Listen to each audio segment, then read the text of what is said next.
Clinic में इतने सारे पेशेंट्स आते हैं जिनको ये नहीं पता कि पीरियड्स कब शुरू होता है, काउंटिंग कैसे करते हैं, ब्लीडिंग ज़्यादा हो रही है तो क्या करना चाहिए। पर मैं लड़कियों से बोलती हूँ पीरियड्स कैसा लगता है ना, तो बहुत सारी लड़कियों को मतलब मैक्सिमम लड़कियां कहते हैं मैडम एकदम पसंद। वेलकम मैम हमारे शो में।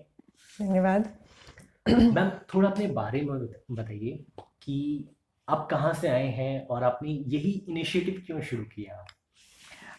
जैसे नाम तो आपने बता ही दिया है, मेरा नाम डॉक्टर सुरभि सिंह है, गायनेकोलॉजिस्ट हूँ। यूपी के मेरठ से मैंने अपनी पढ़ाई की है, वहीं जन्म भी हुआ है और वहीं से मैंने अपना एमबीबीएस भी कंप्लीट किया। उसके बाद एमएस मैंने गोरखपुर से किया है और दिल्ली में मेरे को 15 साल हो गए हैं अपनी प्रैक्टिस करते हुए। मयूर विहार फेज़ 3 में मेरा क्लिनिक है जो मैं चला रही हूँ। और मेरे ख्याल से मैं कह सकती हूँ 2013 से बेसिकली मैंने धीरे धीरे सोशल वर्क की तरफ अपना रुख किया था और पिछले 4 साल से तो, या बल्कि 5 ही हो जाएंगे, 5 साल से तो कम्प्लीटली मैं सोशल वर्क में ही इन्वॉल्व हूँ। तो मुझे लगता है ये जर्नी पहले अपने अंदर शुरू होती है, उसके बाद ये बाहर आती है। तो ये जर्नी बहुत पहले कहीं अंदर शुरू हो चुकी थी। जो मैं एक बहुत ही मिडिल क्लास फैमिली से हूँ जहाँ पे डैडी बैंक में काम करते थे और भाई बहन, और मतलब ये था कि गांव से निकला हुआ पहला परिवार था जिनकी एक ही मतलब शहर में रुकने का उनको एक ही था कि बच्चों को पढ़ाना है। तो पढ़ाई को लेके बहुत ज़्यादा रहता था, मतलब इमोशनली हमें कि बेटा हम गांव वापस चले जाएंगे अगर आप पढ़ाई नहीं करोगे। तो वहाँ पे ये था कि मैं परिवार में थोड़ी पढ़ने में ठीक थी, तो सबको लगता था कि बीए, लॉयर, टीचर ऐसा कुछ सोचते थे। तो जब मेरा 8th क्लास का अच्छा रिजल्ट रहा तो टीचर ने बोला इसको आप साइंस दिलाइएगा। तो घर में बड़ी मतलब इस पे भी लेके बड़ी चर्चा हुई कि लड़की को साइंस दिलाने करना क्या है, फिर इसके बाद करेगी क्या। खैर मेरी मम्मी ने थोड़ा इनिशिएटिव लिया, बोली कि नहीं एक बार दिला देते हैं। और मुझे याद है वो आज भी दिन की बड़ा इमोशनल प्रेशर मेरे पर डाला गया था कि देख ले बेटा, बड़ी लड़ाई करके तेरे को साइंस दिलाई है, बस पास होते रहना। ओके। तो फिर वही हमारा एक आरजी कॉलेज था, उसमें साइंस में एडमिशन ले लिया। तो उस वक्त 10th क्लास में फर्स्ट डिवीज़न आना बहुत बड़ी बात है, वो एक मेरा टारगेट था कि फर्स्ट किसी तरह यूपी बोर्ड में फर्स्ट डिवीज़न आ जाए। तो 10th में जब फर्स्ट डिवीज़न आई तो लोगों को थोड़ा सा लगने लगा कि नहीं तो ठीक है, मतलब हमारा गांव में भी लड्डू बट गए थे कि लड़की की फर्स्ट डिवीज़न आ गई है। फिर उसके बाद 12th में ये फिर एक था कैरियर को लेके। तो उसी 12th जब मैंने पास किया तो मेरी एक रिलेटिव हैं, उनके बच्चे वो यूएस में रहते थे, तो उनकी बच्चे जो है उनका सिलेक्शन किसी का मेडिकल में हुआ। तो लोगों को एक मतलब मेरी मौसी ने आके बोला मम्मी को कि इसको भी कुछ पढ़ा रही है तो बीएड वीएड करा देना, कहीं कोशिश करेंगे कि इसकी टीचर की जॉब लगवा दें। तो मम्मी को ना बहुत बुरा लग गया कि अपना बच्चा मेडिकल में सेलेक्ट हो गया, मेरे बच्चे के लिए ना आप टीचर की वो करके जा रहे हो। तो मम्मी ने उसको ना बहुत ही ऐसे चैलेंज ले लिया। तो उन्होंने मम्मी ने मुझे बोला कि जो मेरी मतलब मौसी है कि उनसे मैं पढ़ने में बहुत इंटेलिजेंट थी, लेकिन मुझे वो मौका नहीं मिला, मेरी बहुत जल्दी शादी कर दी गई क्योंकि उस वक्त यही था कि बड़ी बहन की हो रही है तो दूसरा लड़का भी मिला है तो कर दो। तो 10th करते ही मेरी शादी हो गई, लेकिन मैं हमेशा इनको बताना चाहती थी कि मैं बहुत इंटेलिजेंट हूँ, मुझे पढ़ना है और ये मौका मैं तुझे दे रही हूँ कि तुझे वो मौका मिल रहा है कि आज तू ये प्रूव कर दे कि तू कर सकती है। और शायद वो मैंने भी एक चैलेंज की तरह लिया और मैं फर्स्ट अटेम्प्ट मेरा मेडिकल में सिलेक्शन हुआ, जो कि एकदम से हमारे लिए ना ऐसा था कि ड्रीम जैसा था। मेरे डैडी रात में आके मुझे उठा रहे थे, बोल रहे थे बेटा चिकोटी काट के पता क्या मैं डॉक्टर का बाप हो सकता हूँ। तो मतलब एक बहुत ही मिडिल क्लास फैमिली से हम लोग आए थे। तो उस वक्त ये था कि डॉक्टर मेडिकल में सिलेक्शन होना, और उस पूरे टाइम में मैं डे स्कॉलर थी तो मतलब काफ़ी अच्छा वो था कि मुझे कहीं इसमें पीजी में उसके बाद कहीं कोई दिक्कत नहीं है, सब कुछ बहुत स्मूथली चला। मेरी शादी भी बहुत मतलब घर घर में एक गुड गर्ल की जो डेफिनेशन थी उसमें मैं सब तरह से उनके हिसाब से पूरी हो क्या रही थी कि बात मैं क्लास में फर्स्ट भी आ जाती थी, मेरा सिलेक्शन भी हो गया, शादी मम्मी पापा की मर्जी से करी और है। सब कुछ हो गया। तो मैं अपनी गुड गर्ल की डेफिनेशन में बहुत सही चल रही थी घर वालों मतलब के लिए। स्टार्टिंग में आपकी लाइफ मतलब स्मूथ थी ये कह सकते हैं। मतलब एक्चुअली क्या होता है ना, मैंने एक चीज देखी है अभिषेक, कि जब तक आपको ये रियलाइज नहीं होता कि कुछ गलत ढूंढने का, या मतलब कि कुछ आप इस रियलाइजेशन पे नहीं आते हो कि इसका कोई ऑप्शन भी है, बी ऑप्शन आपको पता ही नहीं होता। तो आपको जैसे चलाया जा रहा होता है आप उसी को डेस्टिनी मान के चल रहे होते हो, तो आप उसमें कोई सवाल ही नहीं उठाते हो। तो वहां तक सब कुछ ठीक रहा जब तक सवाल नहीं उठाए गए। लेकिन धीरे धीरे ना जब ये रियलाइजेशन होना शुरू हुआ कि क्या मेडिकल सिर्फ इसलिए किया था कि शाम को कुछ पैसे गिन के पकड़ा दिए जाए, या आप नेक्स्ट का बटन दबाते रहो और अगले को मतलब पेशेंट को बुलाते रहो। तो कई बार लगता था कि नहीं यार, इसके लिए तो डिग्री नहीं ली थी, तो दिल में तो कुछ और था जो करना था। तो मेरी मम्मी भी थोड़ी सोशल वर्क में एक्टिव रहती थी, तो कहीं ना कहीं मुझे लगता था कि इसको ऐसे ठीक किया जा सकता है। तो तो कुछ मम्मी क्या करती थी सोशल वर्क में।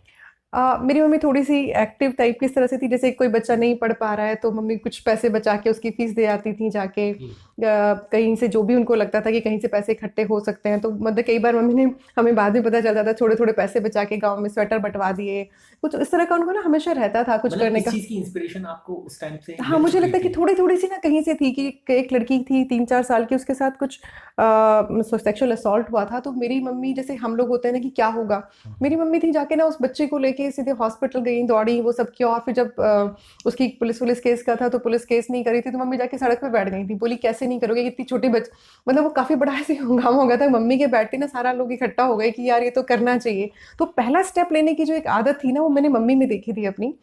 तो फिर लेकिन हम थोड़े से डरपोक टाइप के रहे कि नहीं नहीं, वो अच्छे बच्चे ऐसे काम नहीं करते हैं, मतलब हम अपने आप को गुड गर्ल की डेफिनेशन में ही रखते थे। फिर इसके बाद जैसे जब ये शुरू हुआ तो एक बार गांव में जाके मैंने देखा, तो मुझे लगा कि जहाँ जो लोग मेरे पर इतना गर्व करते हैं, मेरे लिए हर छोटी छोटी बात पे वहाँ लड्डू फट जाते थे, तो मुझे लगा कि चलो मुझे उनके लिए कुछ करना चाहिए। तो मैंने गांव में जाना शुरू किया।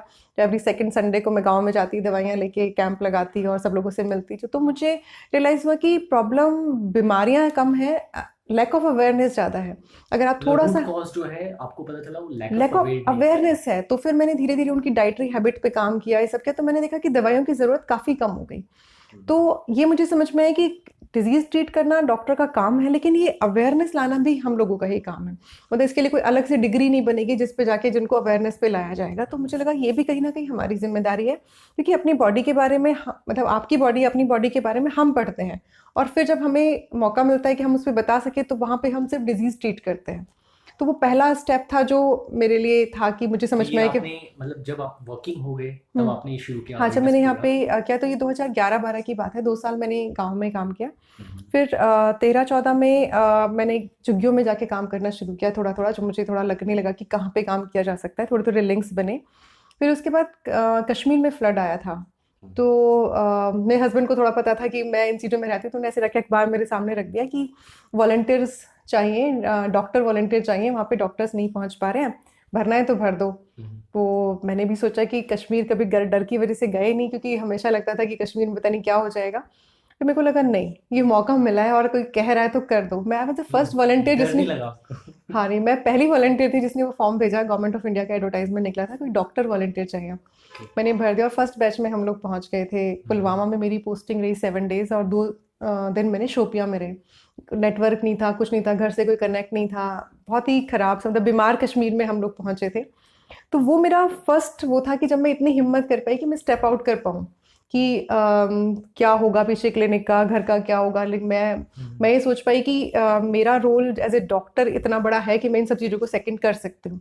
तो वो एक स्टेप जो पहली बार निकाला ना, कि मतलब उससे पहले जो भी कर रही थी फैमिली क्लिनिक कुछ उन सब से टाइम निकाल के कर रही थी, वो पहला टाइम था जब सब कुछ छोड़ के जाना था। तो 8 दिन के लिए वहाँ जब गए, तो देन आई रियलाइज़ कि मतलब डॉक्टर की मतलब जहाँ ज़रूरत हो वहाँ मुझे होना चाहिए, तब मेरा जो डिग्री है वो मैं उसको जस्टिफाई कर पा रही हूँ कि मैंने वाकई मेडिकल की डिग्री सिर्फ इसलिए लिया है कि मैं किसी की मदद कर पाऊँ। उसके बाद तो एक रूटीन बन गया। फिर अर्थक्वेक आया जब काठमांडू में, तो मैं अपना सामान वामान लेके मैं घर पहुँची, तो सबने पूछा कहाँ हो, मैं एयरपोर्ट पे हूँ मैं काठमांडू जा रही हूँ। कि अरे ये क्या अचानक से, तो सबको मतलब सबने घर में मान लिया कि ठीक है। वो 3 दिन तक फ्लाइट ही नहीं जा रही थी। फिर जैसी फर्स्ट फ्लाइट उड़ी एयर इंडिया की, हम लोग पहुंच गए वहाँ पे। वहाँ जाके मैंने एम्बेसी में बात की, तो वहाँ पे कुछ लोग और मिल गए। फिर वहाँ पे मैंने करीब 10 दिन मैंने वहाँ पे काम किया। फिर जब तमिलनाडु में फ्लड आया, तो लोग पहले ही फ़ोन करने, मैडम कब जा रहे हो आप, कब जा रहे हो। तो मोहल्ले पड़ोस वाले भी सामान ला के रख देते, चादर हमारी तरफ से, मच्छरदानी ले जाओ, जो भी सबको लग रहा था। तो 15 दिन फिर मैं चेन्नई के बिल्कुल तो इंटीरियर गांव में जो जाके काम। सोसाइटी की एक बिलीव थी कि जो सुरभि जी हैं वो बहुत गुड गर्ल है, तो अब क्या उनका अब क्या बिलीव है सुरभि को नहीं, लेके? यहाँ तक तो कोई इतनी ज़्यादा दिक्कत नहीं थी, पर हाँ थोड़ा सा ना एक फैमिली, फिर यहाँ पे फिर सवाल होने लगे थे कि बच्चे पैदा किए, इनको कौन देखेगा, इनके स्कूल कैसे छोड़ के चले जाते हो, क्लिनिक खड़ा है, तुम पेशेंट की जिम्मेदारियों से कैसे भाग रहे हो। मतलब ये आपको बांधा जाता है कि हर जगह ना, कि मतलब जैसे आप पहला स्टेप बाहर निकालते हो, तो आपको बोला जाता है कि नहीं नहीं, अभी तो शादी हुई है, पहले इसके बाद कर लेना, फिर बच्चे आ जाते हैं, थोड़े बड़े हो जाए तब कर लेना, फिर ये हो जाए तब कर लेना। तो वो पहली बार था जब मैं गई, तो मेरी बेटी कितनी, मेरे ख्याल से 5 साल की थी मेरी बेटी, 4 या 5 साल की मेरी बेटी थी जब मैं फर्स्ट टाइम गई। तो मुझे रियलाइज़ हुआ कि ऐसा कुछ भी नहीं है। मतलब ऐसा कुछ हाँ, भी मतलब नहीं है। ऐसा कुछ भी नहीं है कि ये मैं इंडिस्पेंसिबल नहीं हूँ, कि मेरा कोई रिप्लेसमेंट नहीं हो। सब चीज़ें हो सकती हैं, मतलब मैंने ही खुद को बांध रखा हुआ है कि नहीं, मेरे बिना इसका ये कौन देखेगा, वो कौन देखेगा। मेरे मतलब इन लॉज थे, मेरे हस्बैंड थे, उन सब ने टाइम निकाला, सब ने थोड़े थोड़े अपने आप को एक्सटेंड किया, अपनी बाउंड्रीज को थोड़ा थोड़ा आगे लेके गए, और सब चीज़ें होने लगी थी। तो फिर मेरे को समझ में आ गया कि मतलब ये ज़बरदस्ती ना, ये इनसे रुकना नहीं है। मेरे को तो जो करना है, मतलब यहाँ पे थोड़ा सा जैसे अगर मैं सोचूं ना कि जब हम कुछ भी नया करते हैं, तो पहले मैक्सिमम लोग आपको क्रिटिसाइज करते हैं कि यार ये तो गलत कर रही है, ये तो गलत कर रहे हैं। लेकिन अगर आप स्ट्रांगली खड़े रहो कि मैं तो यही करूंगी, तो वो जो उसमें से कुछ लोग सोचने लगते हैं कि इसका मतलब सही होगा, इतना कहने के बाद भी जा रही है, तो देखते हो धीरे धीरे जब आप थोड़ा और आगे बढ़ जाते हो ना, तो आप देखोगे कि 80% लोग आपकी तरफ आ चुके होंगे, 20% ही उधर होंगे। लेकिन ये पहला कदम रख के इतनी स्ट्रांगली खड़ा कौन हो, उस पर निर्भर करता है ना, कि आप अगर आप भी हिल जाओ कि हाँ यार ऐसे कैसे होगा, ये कैसे होगा, वो कैसे होगा, अरे किसी दिन आप कह दो कि ये हो या नहीं हो, मैं यही करूंगी। तो वो था, मतलब जब मैं कश्मीर से वापस आई तो घर से बाहर पड़ा हुआ था मेरा सामान। मेरे ससुर को पसंद नहीं था कि वो, क्योंकि उन्होंने पार्टीशन वगैरह देखा था, तो उनको बहुत एक दिमाग में उसके लिए था। तो उन्होंने बोला कि ये लड़की घर में नहीं रह सकती, अगर इसे घर में रहना है तो ये इसको तय करना पड़ेगा। मेरे इन लॉज ने मेरे पेरेंट्स को भी बुला रखा था, काफ़ी बड़ा कर रखा था। लेकिन खैर उस टाइम मेरे हस्बैंड ने बहुत अच्छा रोल प्ले किया। उन्होंने बोला कि मतलब आपको जो भी आपने किया है, जो भी आपकी एक्सपेक्टेशन है, वो आप मुझसे रखो, क्योंकि आप, लेकिन आप सुरभि से वो मत रखो, क्योंकि सुरभि अलग है। और इसमें कहीं भी अगर आपको लगता है कि जो ये नहीं कर पा रही, वो आप मुझसे बोलो, मैं करूँगा। तो उन्होंने बहुत सपोर्ट किया। तो बस वो पहला था कि जब वो पहली डील छोड़ी, तो मेरे को एक स्पेस मिल गया आगे बढ़ने का। फिर ये 2015 में जब डेंगू बहुत हुआ था, तो मैंने डेंगू में बहुत सोसाइटीज़ में काम किया। मतलब मैं अपने पर्स में प्यूपा लार्वा की स्टेजेस लेके रख के बॉटल्स में बंद करके जाती थी। और मैं हमेशा बोलती थी कि मलेरिया इंस्पेक्टर का वेट क्यों करो बीमार होने के लिए, आप खुद पे देखो ना, आप बस ये देखो, उसको दिखा के कि आप देखो कि कैसा होता है, और आप अपने घर में खुद चेक करो। स्कूल्स में कंपटीशन करा के ये करके, तो मैंने उसमें बहुत मतलब काफ़ी उस टाइम हो गया था कि एमसीडी और ये सब के साथ मिलके घर घर जाना, ये सब करना। तो मैंने बहुत, देन आई रियलाइज़ कि लोग बदलना चाहते हैं, बदलने के लिए भी तैयार है, लेकिन कोई वो कनेक्ट नहीं बना पा रहा है। कि हम जब भी जाते हैं तो ऐसे डॉक्टर खड़े हो जाते हैं, तो वो डॉक्टर, और उसमें ना हम लोग ऐसे मान के चलते हैं हमें बहुत आता है, तुम्हें कुछ नहीं आता। तो जो मेरा बिहेवियर है उसकी वजह से वो गैप बना हुआ है, अगर इस गैप को कम आपने कर दें। जैसे कि फर्स्ट टाइम आप कहाँ पे गए थे, मतलब आप अवेयरनेस प्रोग्राम जो करने गए थे, हम्म। तो आप गांव में गए थे?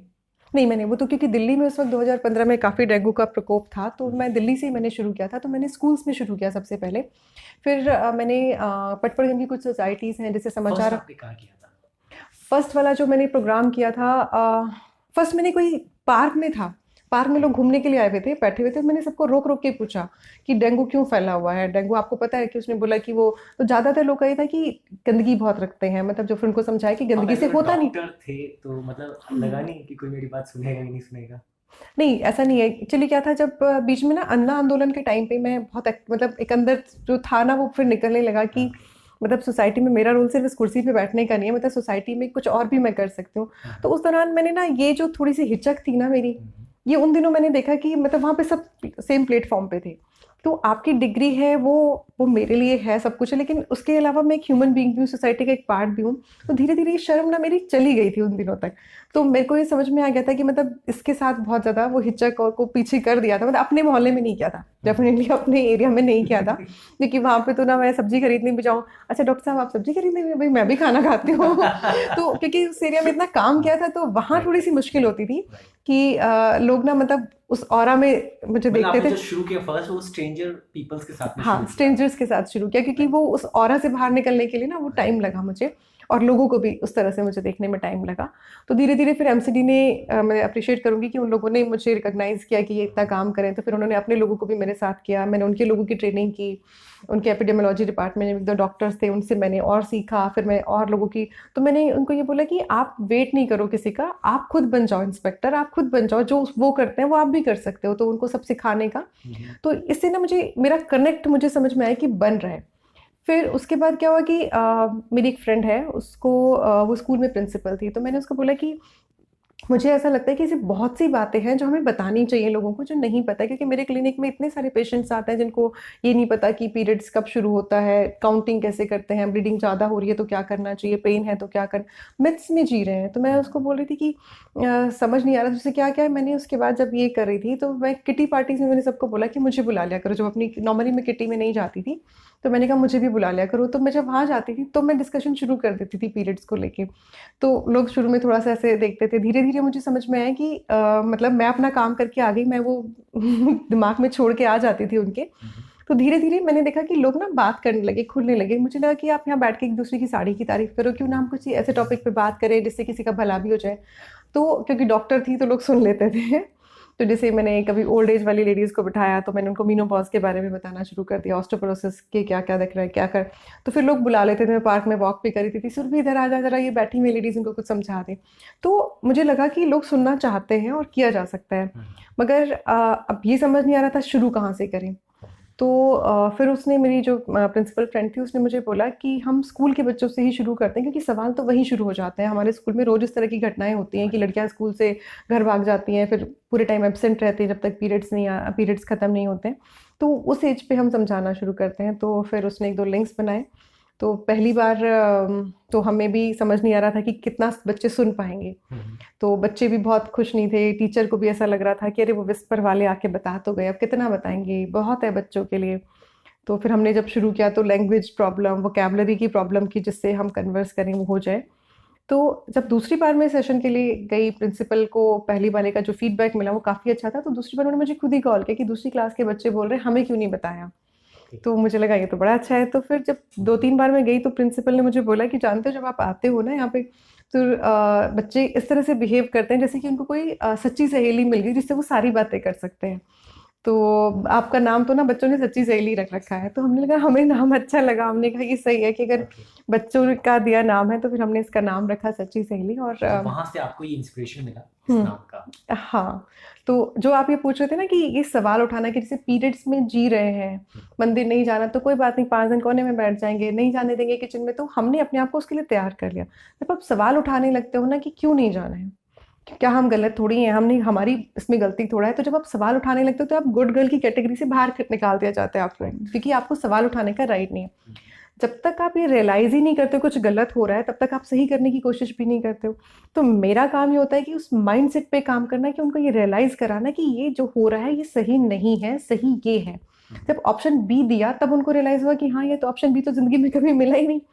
तो उसके बाद वो तो लोगों ने बोला भड़का देती है, ये तो घर तोड़वाएगी, और इसे तो संस्कार खत्म कर दिए। बहुत सारी लोगों को ऐसा लगा कि इसके जब लड़कियां इससे मिल लेती हैं, कोई फीमेल इनसे बात कर लेती हैं तो वो थोड़ी सी सवाल उठाने लगती हैं, और ये किसी को भी पसंद नहीं आता। तो सब लोगों ने थोड़े टाइम तक मुझे एक बैड गर्ल की कैटेगरी में रख दिया कि इसकी संगत से दूर रखो। तो वो एक टाइम था, लेकिन सोसाइटी अब में ना किसी को भी अच्छा लगता है, मतलब गर्ल्स अगर क्वेश्चन उठाएं तो किसी को एक्सेप्ट नहीं है। नहीं नहीं, ऐसा बॉयज़ के सोच लिए भी मैं बोलूँ, सच बोलूँ कि अगर आपको भी, अगर आप ये बोलना शुरू करो कि 24 साल की उम्र है और सोसाइटी के नॉर्म्स के हिसाब से आपकी शादी की उम्र हो गई, अगर आप बोलो मैं नहीं करूँगा तो लोग आपको भी जीने नहीं देंगे। कारण बताओ, अगर आपकी नौकरी नहीं लगी तो आपको जीने, आप म्यूजिक करना चाहते हो लेकिन लोगों की एक्सपेक्टेशन है आप, तो सब मतलब एक स्क्रिप्टेड लाइफ ही जीने के लिए आपको रखा जाता है। इतनी उम्र पे ये करो, क्लास में फर्स्ट आओ, ये करो, मतलब हर जगह। और इसका बहुत बड़ा नुकसान एज ए गायनी मैंने सोसाइटी में किया। मैं सीरियसली बोलूँ, मतलब आई वॉज ऑन फॉल्ट कि जब मैं अपने आप को गुड गर्ल की कैटेगरी में मानती थी कि सभी ने मुझे ऐसे गुड गर्ल ही अज्यूम किया, तो मैंने ये माना कि जो लड़कियां क्लास में फर्स्ट नहीं आती हैं, जो लड़कियां कंपटीशन में सेलेक्ट नहीं होती हैं, जो मम्मी पापा की मर्जी से शादी नहीं करती, वो सब बैड गर्ल होती हैं। तो जब मैं किसी और को ट्रीट करती थी तो मैं जज करती थी कि अरे, जैसे किसी ने कहा कि इसके साथ ये प्रॉब्लम हो रही है, तो मैं पहले जज करती थी, पढ़ने में तो मन लगता नहीं है तुम्हारा, ये तो करना नहीं है, देखो फैशन कितना कर। तो मतलब मैं उन सबको बैड गर्ल में गिनती थी। लेकिन जब मैं अब सोसाइटी के इस हिस्से में आ गई, अपनी कुर्सी छोड़ के जब मैं सोसाइटी में एंटर की हूँ, तो मुझे रियलाइज़ हुआ कि गुड गर्ल बैड गर्ल बनना क्यों है। मैं जैसी हूँ वैसी रहूँ। मतलब अगर मुझे फैशन करना पसंद है, मुझे डांस करना पसंद है, मुझे पढ़ने से ज़्यादा, मतलब ठीक है पढ़ने के लेवल तक ठीक है, पर क्लास में फर्स्ट आना तो कोई ज़रूरत नहीं है ना कि हर, तो या मम्मी पापा की मर्जी से शादी करनी ही क्यों है। तो ये सोसाइटी के बनाए नॉर्म्स मुझे फॉलो ही क्यों करने हैं, मतलब मैं अपनी मर्जी से अपने नॉर्म्स क्यों नहीं बना सकती। तो जब से ये बात समझ में आई तो मैंने लड़कियों को इसके लिए भी थोड़ा मोटिवेट किया कि नहीं, कोई ज़रूरत नहीं गुड गर्ल बनने की। है ना। आप बैड गर्ल बनो, जो मन करे वो बनो, लर्निंग मतलब एक्सपोजर दो खुद को, सीखो गलतियों से, सबने सीखा है। एडिसन ने भी 100 गलतियां की जब जाके एक बल्ब बनाया ना। अगर तो गलती करने की इजाजत सबको बराबर होनी चाहिए, लड़कों को भी लड़कियों को भी। तो उससे अब कम से कम मैंने ये सीखा कि जज नहीं करना है, और तो इस कंपटीशन से लड़कियों को बाहर निकालें। तो यहाँ जब आजकल उन सब के लिए तो मैं बैड गर्ल ही हूँ जो आज भी उस गुड गर्ल और बैड गर्ल के कंपटीशन में जी रहे हैं। तो मैंने उस कंपटीशन से जब से खुद को बाहर किया कि भाई मैं गुड गर्ल नहीं बनना चाहती। और बहुत सारे, जैसे मैं अपनी बेटी को भी बोलती हूँ, कोई ज़रूरत नहीं है शादी करने की, मन करे तो कर लेना, तेरी लाइफ है, तुझे जैसे जीनी है, तू पूरी तरह, तेरे को छूट है, कोई तेरे को ज़रूरी नहीं कि सारे नॉर्म्स पूरे करने पड़े। तो ये सारी चीज़ों में करने से पहले जो अपने अंदर की लड़ाई होती है ना, वो सबसे ज़्यादा खतरनाक होती है, क्योंकि आपकी कंडीशनिंग, आपके संस्कार आपको ना इतना धकेलते हैं, कर क्या रही है, ऐसे बोलते हैं क्या, ऐसे नहीं बोलते हैं, ये नहीं करते हैं। फिर उसके बाद भी आपको पहले अपने से लड़ना पड़ता है कि नहीं, चाहे सारी दुनिया भी गलत कहती है, मेरा दिल कहता है ये सही है, तो यही सही है। तो जब मम्मी आती थी, क्या कर रही है, शर्म आती है हमें कि ये करती है, बच्चों पे ध्यान नहीं देती है, ये किसके लिए है, ये किसकी जिम्मेदारी कौन उठाएगा। तेरे डैडी तो बोल रहे थे कि प्रैक्टिस छोड़ के बैठ गई है, और आजकल गली गली में पैड बांटती फिरती है, शर्म भी आती है हमें तो कि हमारी बेटी ये कर रही है। तो मुझे लगा कि मैंने मतलब हमेशा मैं अब बोलती हूँ कि ये मोबाइल, लैपटॉप, ये किसी की एक्सपेक्टेशंस के प्रोडक्ट हो सकते हैं। आप एक ऐप बनाते हैं, वो किसी की एक्सपेक्टेशंस के प्रोडक्ट होते हैं। मैंने कहा मैं नहीं, मेरा अपना सॉफ्टवेयर है, ठीक है, आपका ये हार्डवेयर आपका लाया हुआ हो सकता है। तो मुझ पे ना इतनी एक्सपेक्टेशंस मत डालिए कि मैं और ना मैं वो पूरी कर सकती हूँ। मैं वो करूँगी जो मुझे ठीक लगता है। अब वही लोग हैं जो धीरे धीरे वापस आ रहे हैं, आजकल लिखते हैं proud of my daughter, I am proud of you, और बहुत लोगों को जोड़ते हैं। मम्मी मेरी हर जो भी मैं कैंपेन करती हूँ उसमें मम्मी भी पूरा पार्टिसिपेट करती हैं। तो उनकी भी एक लड़ाई थी जो उन्होंने, जिससे वो भी बाहर निकली हैं। तो धीरे धीरे चल रहा है, जर्नी है। जैसे कि आपने फर्स्ट टाइम सेशन किया, तो हम्म। उस टाइम पे लोगों के मिथ्स क्या क्या थे? जो उस समय थे वो आज भी हैं मतलब चेंज सीरियसली, नहीं हुआ था। हाँ, मतलब जिनसे बात नहीं की मैं उनके लिए बोल, जैसे मेरे टाइम में ये मिथ था कि मैं क्या बोलूँ कि ये कोई रूल ही नहीं था कि मेरे को जब पहला पीरियड आएगा मेरी ज़िंदगी में वो एक एक्सीडेंट की तरह से ही आएगा, उसके बाद मुझे बताया जाएगा कि करना क्या है। तो कहीं कोने में छुपा के मम्मी कपड़े का पैड बना के दे देंगी। तो ज़िंदगी में पहला पीरियड आने से पहले मुझे इन्फॉर्मेशन होनी चाहिए, वो नहीं होती है। वो आज भी है, आज भी मैक्सिमम लड़कियों को पीरियड एक्सीडेंट की तरह से ही आता है। उनको नहीं पता होता कि होने वाला क्या है, ये सही है गलत है, वो खून दे के सब आज भी डरते हैं। मतलब और मिथ्स में बोलूँ तो अचार नहीं छूना, पापड़ नहीं छूना, मंदिर नहीं जाना, पूजा नहीं करना, खाना नहीं बनाना, ये बहुत सारी चीज़ें हैं। मतलब लड़कों के साथ, मतलब लड़कियां तो ये भी बताती हैं कि तैयार होना, मतलब अगर काजल भी लगाएं तो मम्मी नाराज होती है कि पीरियड्स के टाइम तैयार क्यों हुई है। लड़कों से बात नहीं करना। और अभी कहाँ पे हम गए थे, मतलब हर एरिया के अपने बहुत सारे अलग अलग मिथ्स हैं कि ये नहीं करना, कुछ खाने के हैं, खट्टा नहीं खाना, ठंडा नहीं खाना, ये ऐसी। सिर्फ मिथ्स है कि यही सबसे बड़ी प्रॉब्लम है? मिथ्स ही सबसे बड़ी प्रॉब्लम है? एक्चुअली सही कह रहे हैं आप, प्रॉब्लम माइंडसेट की है। माइंडसेट में अगर जैसे कि मैं लड़कियों से बोलती हूँ पीरियड्स कैसा लगता है ना, तो बहुत सही लड़कियों को, मतलब मैक्सिमम लड़के कहते हैं मैडम एकदम पसंद नहीं है, मन करता है। मैं पूछती हूँ क्या कभी मन करता है कि लड़का बन जाए, पीरियड्स हुई ना? तो लड़कियां बोलती है यस मैम, बस लड़का बन जाए, ये पीरियड्स ना हो। मैं बोलती हूँ लड़कियों की बाकी चीज़ें तो अच्छी लगती है ना सिवाय पीरियड्स की।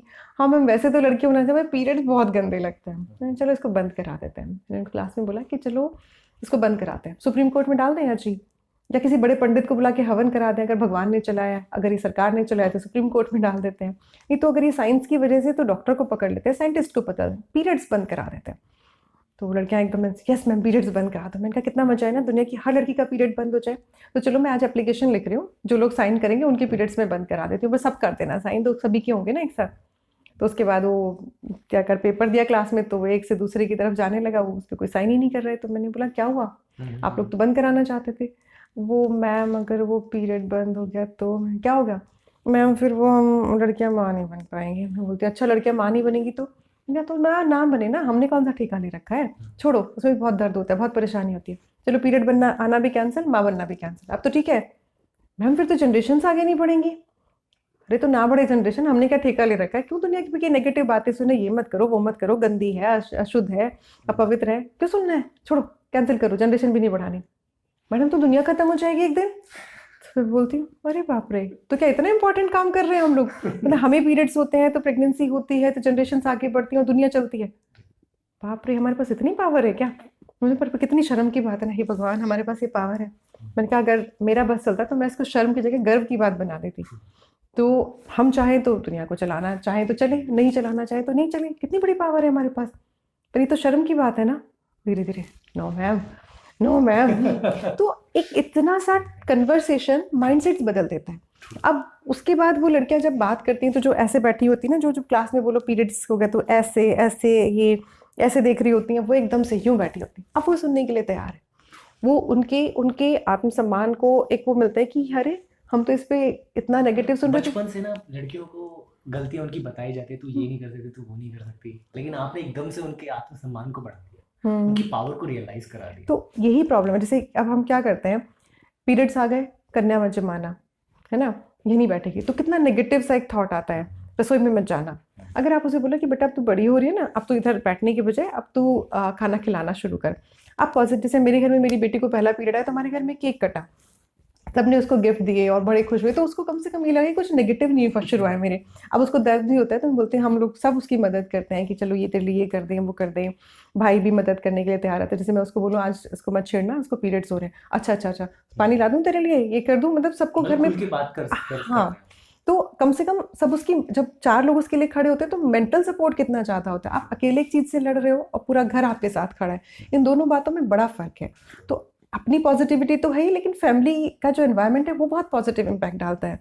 तो सब उसको पता है कि हाँ मतलब कुछ नेगेटिव नहीं है, कुछ बुरा नहीं है। वो जोर से भी चिल्ला के बोल देगी मत छेड़ना मुझे, तुझे पता नहीं है मुझे पीरियड्स हो रहे हैं, तो बोलेगा अच्छा अच्छा मुझे पता नहीं था। तो घर में ही कम से कम ये नहीं होता कि पैड देख के कहीं पड़ा हुआ है, मतलब डस्टबिन में भी डला है तो सब सारा घर क्या है। जैसे मेरे घर में होता था, अगर मैं डस्टबिन में रैप करके भी डालती थी तो डैडी बोलते थे सिखाया नहीं तूने इसको, पैड कैसे रखा हुआ है, बाहर डलवा है इसको, कॉमन डस्टबिन में क्यों डाला है। अरे पैड रैप करके रखा है। तो मतलब वो एकदम से गिल्ट हो जाता था कि पता नहीं क्या गलती कर दी, अच्छा मम्मी आगे से ध्यान रखेंगे। तो वो उस भूत से जो कहता था ना कि किसी को पता ना चल जाए, उस भूत से आज़ादी भी बहुत बड़ी बात है। मतलब वो फ्रीडम भी बहुत बड़ी चीज़ है।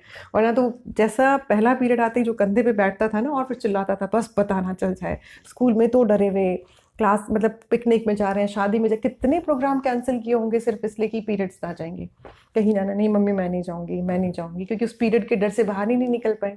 तो मुझे लगता है कि ये मेंटल सपोर्ट की सोसाइटी ठीक है। जैसे अगर आ भी जाए किसी को शादी में पीरियड्स या कुछ में, अच्छा लड़की को पीरियड, बेटा तो ठीक है तो रेस्ट कर ले या तू दवाई खा ले, तो नॉर्मलाइज हो। अब जब सारी आके उसको ऐसे देखने लगे अच्छा पीरियड आ गए, तो उसके लिए कितना मुश्किल हो जाए, एक बच्ची तो है मतलब। तो मुझे लगता है कि ये पॉजिटिविटी आना, मतलब जो आप कह रहे थे ना स्टिग्मा, प्रॉब्लम तो मैं झेल लूँ पर मेरे ऊपर कम से कम प्रेशर मत डालो कि वो किसी को पता ना चल जाएगा। उस भूत से तो कम से कम मुझे आज़ादी दी। तो मैंने देखा कि इससे बड़ा फ़र्क पड़ता है। आप एक नेगेटिव एनवायरनमेंट में रह रहे हो, एक पॉजिटिव एनवायरनमेंट में रह रहे हो, इससे बहुत फ़र्क पड़ता है कि आपका कॉन्फिडेंस बिल्ड होता है कि नहीं कोई बात नहीं, नॉर्मल है ना। मैम अब जो आप कैंपेन करती हैं, क्लासेस में जाके बच्चों को आप देते हैं, उस सेशन के बाद में कुछ ही बच्चों में क्या चेंज आप देखते हो? जो मैंने बताया कि सबसे पहला चेंज तो उसी वक्त हो जाता है जो यहाँ से ही होता है। उसके बाद बच्चे ना कम से कम, जैसे कई सबसे अच्छा तब होता है जब को एजुकेशन के क्लास आप लेते हो तो लड़के और लड़कियाँ साथ में बैठे होते हैं, तो वो दीवार गिर जाती है। जो कभी भी ऐसा था कि कैसे बात शुरू करेंगे, तो वो एक दीवार गिर जाती है। लड़के भी खड़े होकर क्वेश्चन पूछते हैं, मैम मेरी मम्मी को तो इतने दिन आता है, मम्मी तो ये नहीं करती, तो वो ठीक है क्या।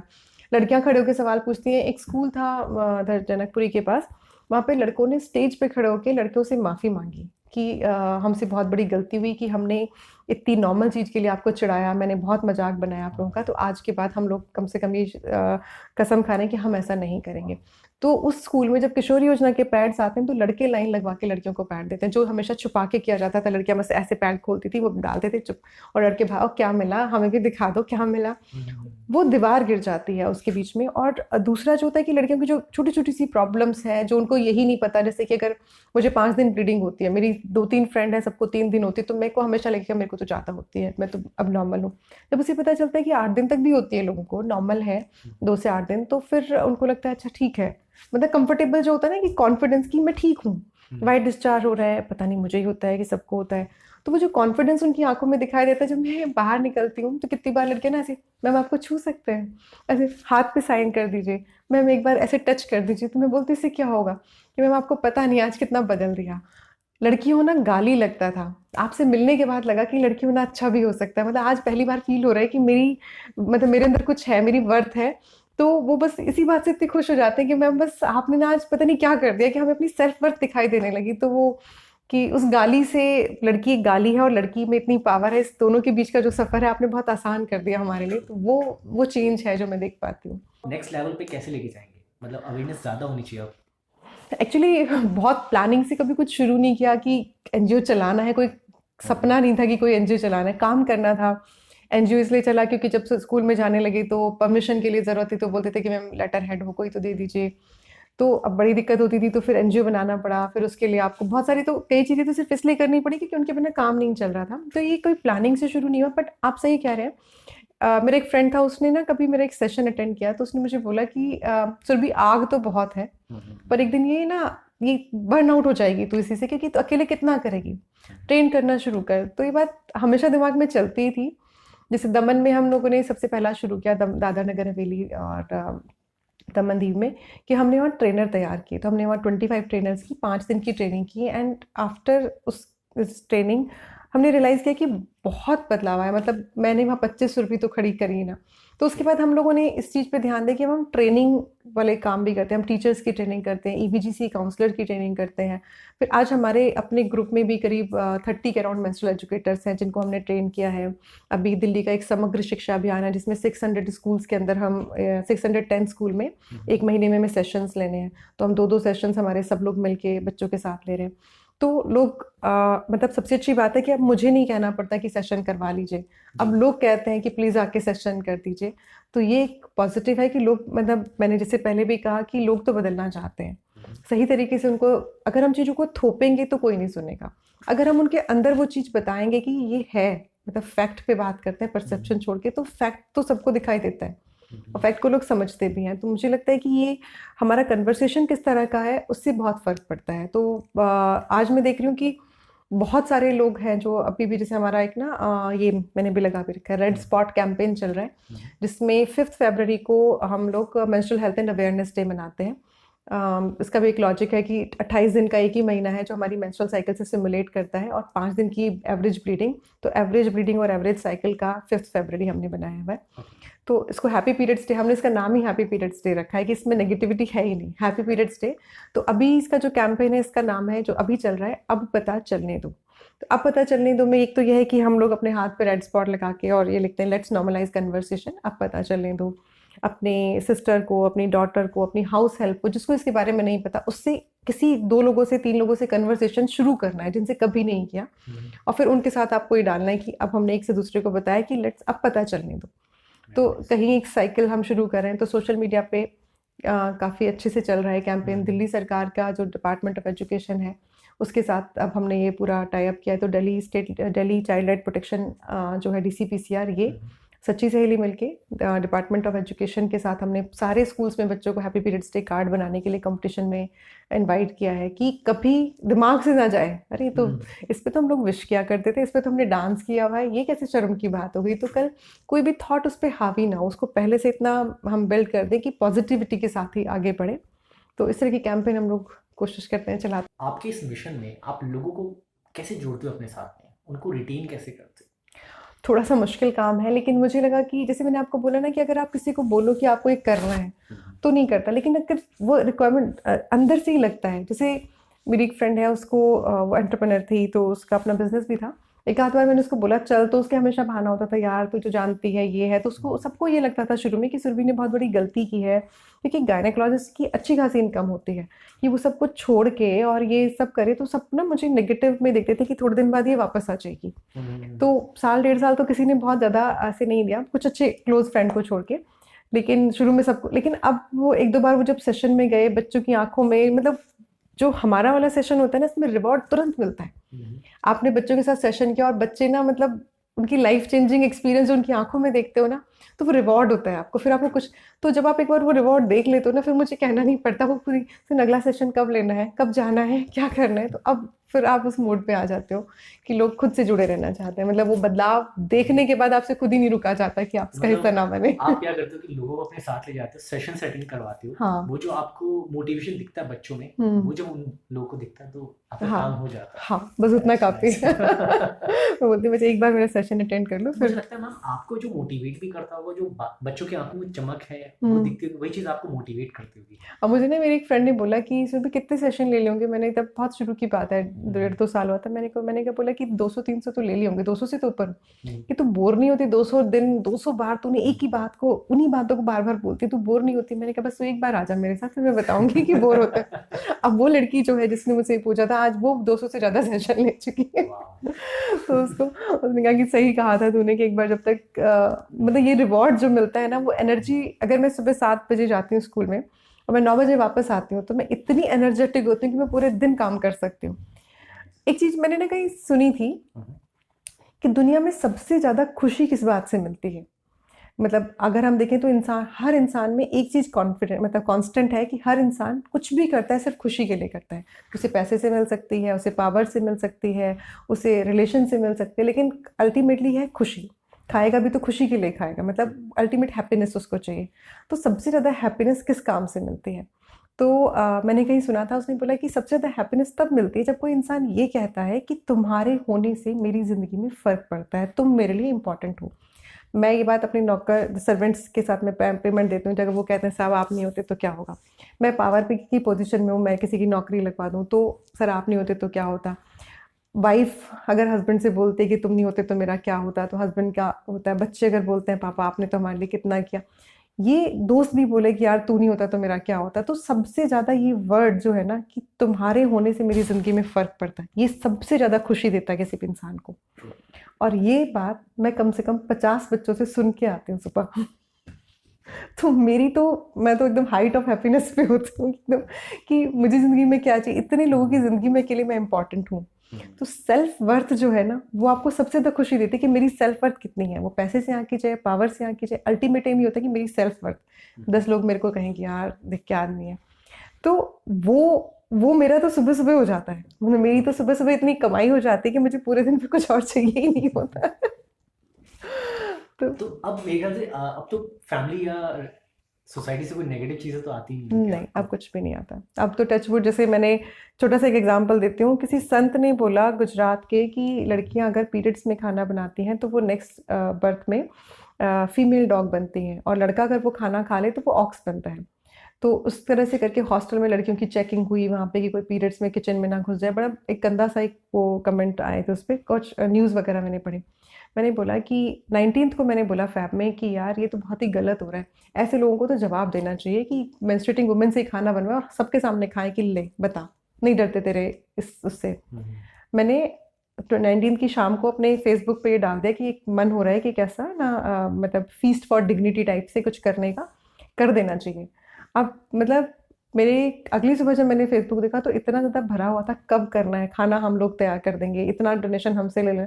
और 23rd को मैंने एक बहुत बड़ा फंक्शन किया जिसमें हमने 28 मेंस्ट्रुएटिंग वुमेन से खाना बनवाया, और करीब मतलब 1000-1200 लोग आए जिस खाने को खाने, इवन डिप्टी सीएम भी है उस खाने को खाने आए। और हमने मतलब सबके सामने मिथ बस्टिंग की, मतलब इतने छोटे से स्पैन में कुछ लोगों ने डोनेट किया, कुछ लोगों ने खाना किया, कुछ लोग उसमें आए। लोगों ने इतना सर्कुलेट किया कि वॉशिंगटन पोस्ट में ये न्यूज़ छपी कि इंडिया में ऐसा कुछ हुआ है, मिथ्स को इस तरह से बस्ट। तो अब लोग ना, मतलब उनको पता है कि एक डायरेक्शन है इसके पास, काम कर रही है, तो कुछ लॉजिक, मतलब तब थोड़ा सा लगता था ना कि क्या करेगी, कुछ है भी, करेगी भी कि नहीं। तो मतलब बताया कि 2 दिन के नोटिस पे इतना बड़ा फंक्शन मैंने कर लिया। और लोगों ने, मतलब जिनको मैंने फ़ोन नहीं किया था, इवन आप सोचें कि कमला भसीन मैम का मेरे पास फ़ोन है, मुझे नहीं बुलाओगी क्या? मैंने कहा अरविंद गौड़ सर, वायनाड सर, ये सारे लोग जितने सोशल एक्टिविस्ट हैं वो सब यहाँ थे उस दिन। तो अब मुझे मतलब तो मेरे को सिर्फ पॉजिटिविटी दिखाई देती है इसमें। अब आपका नेक्स्ट इनिशिएटिव क्या होगा? नेक्स्ट अगर मैं देखूँ तो अभी, हालांकि अगर मैं अपनी एजुकेशन वाइज देखूँ जितना मैंने पढ़ा है, तो अगर मैं देखूँ तो ये एक चैप्टर के कुछ पन्ने जितना है, जितनी बड़ी मोटी अगर बुक मैंने पढ़ी तो उसके कुछ पन्ने ही हैं जो मैं भी लोगों से डिस्कस कर रही हूँ। मतलब मैं इधर फेस टर्न करती हूँ तो ये ऐसा लगता है कि एक जन्म निकल जाएगा सिर्फ इस पे काम करते करते, मेंस्ट्रुअल अवेयरनेस पे काम करते करते। इतना छोटा सा एक चैप्टर, और वो लोगों के दिमाग में डालने में कि नॉर्मल, अब नॉर्मल अलार्मिंग क्या है, तो एक ज़िंदगी कम है मेरे लिए इसी पे काम करने के लिए। लेकिन इसके आगे जो अभी हमारा मेन है कि हम मेंस्ट्रुएशंस के आगे एक तो अभी एडोलेसेंट हेल्थ पे काम करना, क्योंकि लड़कों के साथ भी प्रॉब्लम्स कम नहीं है। वाइट डिस्चार्ज, सॉरी ये वेट ड्रीम्स पे, नाइट फॉल पे उनको भी टेंशन हो जाती है कि कुछ प्रॉब्लम तो नहीं आ गई। मास्टरबेट करते हुए उनको भी टेंशन हो जाती है मुझे कमजोरी तो नहीं आ जाएगी। उनके पास भी बहुत सारे जवाब नहीं है। तो एडोलेसेंट हेल्थ पे पूरी तरह काम करना, चाहे वो लड़कियों के लिए हो लड़कों के लिए हो, उस पर काम करना। उसके अलावा सेक्शुअल एंड रिप्रोडक्टिव हेल्थ पे काम करना। अभी सेक्स एजुकेशन को लेकर बहुत ज़्यादा स्टिग्मा है सोसाइटी में, तो हम इस पर भी काम कर रहे हैं कि बच्चों को राइट टाइम पे सेक्स एंड सेक्सुअलिटी एजुकेशन दी जाए। अभी लोगों को लगता है कि सेक्स एजुकेशन का मतलब हम लोग लड़कों को जैसे मतलब बच्चों को पोजीशनिंग सिखा रहे हैं कि किस पोजीशन में से। सेक्स एजुकेशन तो बर्थ से शुरू हो जाते हैं। जिस वक्त आप बच्चे का सेक्स डिसाइड करते हो कि लड़का है या लड़की है, उसके एक्सटर्नल ऑर्गन देख के, तो वो एजुकेशन ही तो बताती है आपको कि लड़का है। वो भी तो सेक्स एजुकेशन है कि आपने पहचाना कि लड़का है लड़की है। आप बच्चे की बॉडी में जो चेंजेस हो रहे हैं, उसकी ब्रेस्ट एनलार्ज हो रही है, उसकी आर्मपिट में बाल आ रहे हैं, अब उसको नहीं पता, तो अपने बच्चे को नहलाते हुए आप समझाना शुरू करो कि भाई बेटा ये बॉडी के पार्ट्स हैं, इनमें चेंजेस आएंगे, ये भी सेक्स एजुकेशन है। अपने बच्चों को बॉडी के सही पार्ट्स के नाम बताना, ये भी सेक्स एजुकेशन है।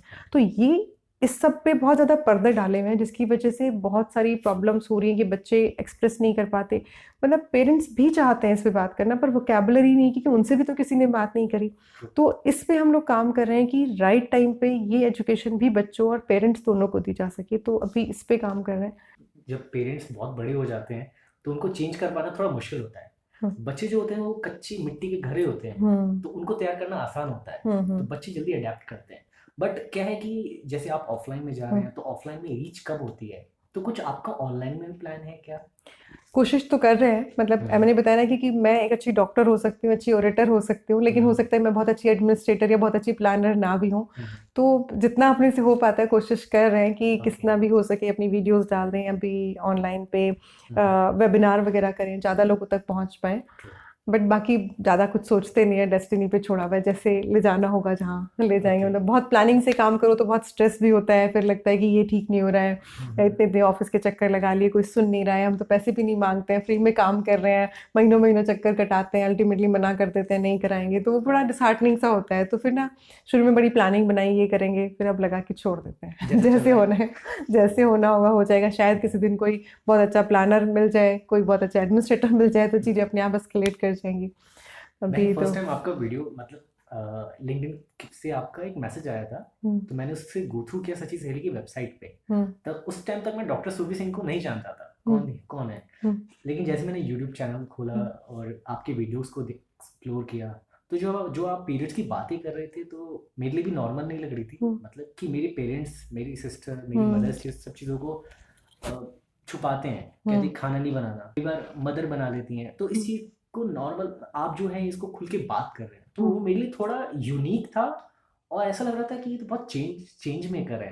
तो मेरी बहुत क्यूरियोसिटी हुई आपसे सुनने को, और आई होप कि हमारी ऑडियंस को भी मैम आज आपसे बहुत कुछ सीखने को, जानने को मिला कि ये कोई हवा नहीं है, it's a very normal thing, जो कि डिस्कस करके ना इसको बहुत नॉर्मल बनाया, नॉर्मलाइज किया जाए। और सबसे बड़ी चीज़ क्या मैम, आप डिस्कस भी कर रहे हैं और लड़की की ना एक वैल्यू को समझा रहे हैं कि वो वर्थ इट है, लड़की जो है वर्थ इट है। Thank you so much ma'am, आज आपने वैल्यूबल टाइम दिया और हमारी ऑडियंस को बहुत ज़्यादा एजुकेट किया। Thank you so much. मैं आप सबसे रिक्वेस्ट करूंगी कि ये जो भी रेड स्पॉट कैंपेन चल रहा है, मुझे नहीं पता ये वीडियो कब लाइव होगी, लेकिन जितना भी आप पार्टिसिपेट करें, जब भी करें, कन्वर्सेशन नॉर्मलाइज हो, उसके लिए हम कोई भी स्टेप उठा सकते हैं। एक रेड स्पॉट बना के हैशटैग अब पता चलने दो अपने सोशल मीडिया पे डालिए, ताकि ज़्यादा से ज़्यादा लोग हम इस कन्वर्सेशन को नॉर्मलाइज करने के लिए आगे। अगर आपके कुछ क्वेश्चंस हो, आप डॉक्टर सुरभि सिंह से कुछ जानना चाहते हैं, तो कमेंट करिए, हम मैम को दोबारा लेके आएंगे और आपके साथ Q&A सेशन कराएंगे।